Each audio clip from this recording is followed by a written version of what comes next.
नमस्कार. तर काल आम्ही गेलो होतो भायखलाला. कुठे गेलो होतो हे तुम्हाला व्हिडिओमध्ये दिसेलच. तोपर्यंत माझ्या चॅनलला सबस्क्राईब करा आणि बेल आयकनला क्लिक करा. तर आम्ही आलो होतो भायखलाला वीर माता जिजाबाई भोसले बॉटनिकल उद्यान आणि झू. या उद्यानाचं आधीचं नाव होतं राणीची बाग. नंतर हे नाव चेंज करण्यात आलं. तर आम्ही बागेमध्ये एंटर केल्या सुंदर अशी राजमाता जिजाऊ आईसाहेब आणि बालशोभा यांचा स्टॅच्यू होता. तर तिथे मुलांना खूप छान वाटलं. एंटर केल्याबरोबर दोघांनीही आपल्या पायातले चप्पल काढून डायरेक्ट मुजरा केला आणि मला खूप अभिमान वाटला मुलांचा की त्यांना हे सांगायची वेळ आली नाही, त्यांनी मनानेच हे केलं. मग मी तो फोटो काढून घेतला. खूप छान वाटलं मला. तिथे खूप सुंदर अशी माहिती आहे. प्रत्येक झाडांविषयी आणि प्रत्येक प्राण्यांविषयी तिथे माहिती लिहिलेली आहे झाडांच्या बाजूला.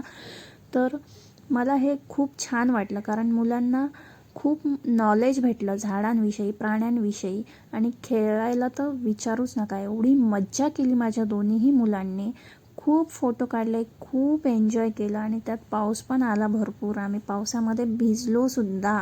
कधी आवडत नाही मला, पण तरी पण मी पावसामध्ये भिजले. तर इथे बघू शकता प्रत्येक झाडांची अशी माहिती दिलेली आहे. आता हे फोटोमध्ये क्लिअर दिसत नसेल तरी तुम्ही नक्की भेट द्या मुलांसाठी, कारण मुलांना शिकण्यासारखं खूप काही आहे तिथे. तर मग नंतर आम्ही हे झाडं वगैरे बघत प्राणी पाहायला गेलो. तर सगळ्यात पहिले तर आम्ही मगर बघितली, कारण माझ्या लहान मुलाला मगर खूप आवडते. तर तिथे मगरीचे 2 प्रकार होते त्याला, ते पण मी सांगितले. आता इथे सांगायला व्हिडिओ खूप मोठा होईल म्हणून मी नाही सांगितलं.